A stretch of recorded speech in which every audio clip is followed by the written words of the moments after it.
Frère de sœur Shalom, que Dieu vous bénisse richement, le frère Aaron Bamba. La présentation, comme d'habitude, je suis là avec le frère Israël à la partie technique. Aujourd'hui, nous allons parler de l'actualité du monde du message. Nous avons appris que le pasteur Vubidil a été reconnu comme le président de la CMTF au niveau national et au niveau provincial.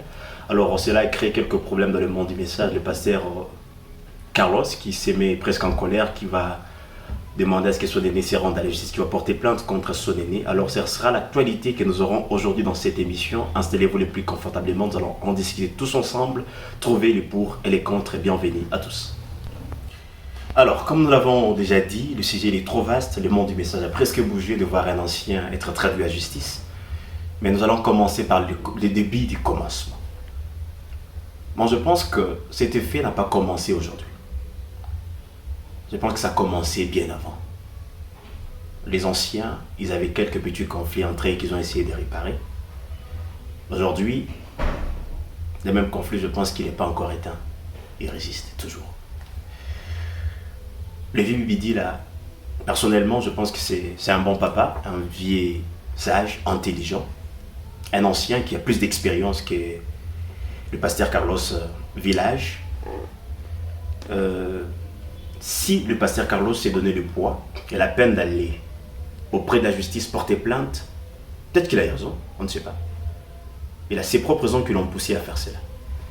Mais comme un serviteur de Dieu, comme une personne ayant du respect envers des aînés, le pasteur Carlos devait comprendre que le pasteur Bibidi, là, c'est son père. Parce que aujourd'hui, je me pose la question de savoir si moi, personnellement, mon propre papa, qu'un jeune comme moi les traduisait à justice, ça me ferait plus mal. Je pense que les tabernacles de Mboujima, ils sont tous en train de se poser de questions pourquoi le pasteur Carlos a pu faire une chose pareille. Est-ce la soif du pouvoir? Est-ce des mauvais conseillers? Est-ce une conduite du Saint-Esprit? Qui sait? Mais la question, elle est de savoir pourquoi c'est que dans le message, on voit ce genre de choses. Cependant, le monde nous observe. Cependant, les gens nous regardent. Nous disons que nous avons cette lumière qui brille fort. Nous sommes en train d'aller au ciel. Les personnes qui vont dans le même ciel, qui se disputent sur la terre. Quelque chose d'incompréhensible. Beaucoup de gens ils vont parler sur la vidéo que je suis en train de faire. Ils vont se poser des questions, mais je ne prendrai pas des parts pour quelqu'un. Moi, je vais juste faire voir la vérité dans le vrai sens du terme. Le pasteur Vubidil a plus d'expérience que le pasteur Carlos. Le pasteur Vubidil, c'est un ancien par rapport au pasteur Carlos. Comment est-ce que le pasteur Carlos a pu faire une chose pareille? Si il pouvait appeler le pasteur à côté de voix pour lui dire, pasteur, je vais être par exemple le président de la CEF.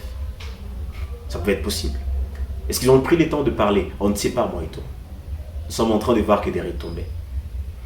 Les prophètes Branham nous ont interdit d'avoir des dominations dans le message.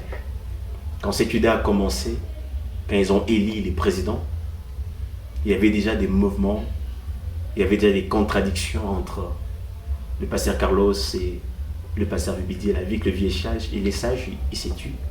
Il est resté calme. Mais la question qui est là, elle est de savoir pourquoi cette envie d'être au-dessus des autres? Pourquoi cette soif-là de vouloir primer sur les autres? Pourquoi être à la tête de personne? Si vous avez bien suivi le passage Vubidil, quand cette histoire a commencé, je n'ai pas entendu un seul endroit où il a parlé. C'est juste justifié d'une certaine manière, il a défini ce que c'était, ce qu'il faisait.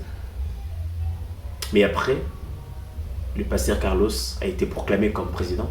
Mais aujourd'hui que le pasteur Vubidil a reconnu par l'État congolais comme étant le représentant légal du message dans la République démocratique du Congo, cela crée encore une polémique, cela crée encore des histoires. Je ne suis pas contre le pasteur Carlos, je ne suis pas contre le pasteur Vubidil, mais ce que moi je vais juste dire, c'est une chose. Les aînés doivent être respectés. Si aujourd'hui le pasteur Vubidil a mouru, nous serons les premières personnes à aller nous incliner devant sa tombe pour dire que c'était un bon papa, une bonne personne, une meilleure personne. Pourquoi prendre des conflits du père et ramener ça au fils? Pourquoi prendre des conflits du fils et ramener ça au père? C'est impossible. Nous sommes dans le message, nous prétendons avoir le Saint-Esprit. Notre façon de faire devait être différente. À quoi nous sommes différents de ces pentecôtistes et ces baptistes qui ont besoin du pouvoir, qui ont besoin de gouverner les gens? Cependant, ce que moi je sais, le pasteur William n'a pas la soif de gouverner les gens. Il a fait par humilité pour aider certaines églises. Est-ce la même soif que le pasteur Carlos a? Est-ce la même envie que le pasteur Carlos a? On ne sait pas, la conscience elle sait et ses conseillers savent. Mais une chose que je vais demander à ma génération, nous qui avons soif et besoin du pouvoir, cherchons à servir Dieu. Mettons de côté nos besoins, nos désirs. Restons sur le droit chemin. Faisons ce qui est droit. Arrêtons d'être fanatiques de certaines personnes. Arrêtons d'être fanatiques de l'argent qu'ils ont ou de ce qu'ils possèdent. Non, devenons des personnes qui sont fanatiques de la parole de Dieu. Suivant des personnes qui sont capables de nous conduire quelque part. Bientôt, la marque de la bête va commencer. Il y aura des secousses partout. Parmi les dés, entre le pasteur Rubidila et le pasteur Carlos. Qui saura bien le défendre? Qui va fléchir devant la marque? Qui va fléchir devant le pape, devant l'église catholique? Qui va tenir? Suivons ces personnes qui ont de l'expérience. Ces personnes qui savent en quoi ils croient. Ne suivons pas une personne qui vient juste pour venir. Cherchons à être fanatiques de la parole de Dieu. Arrêtons et suivons l'influence de nos pasteurs, le style de nos pasteurs, l'expression de notre pasteur. Et là, Dieu vous bénira. Si vous n'êtes pas encore abonné sur notre page, abonnez-vous. Que Dieu vous bénisse. À très bientôt pour une nouvelle émission.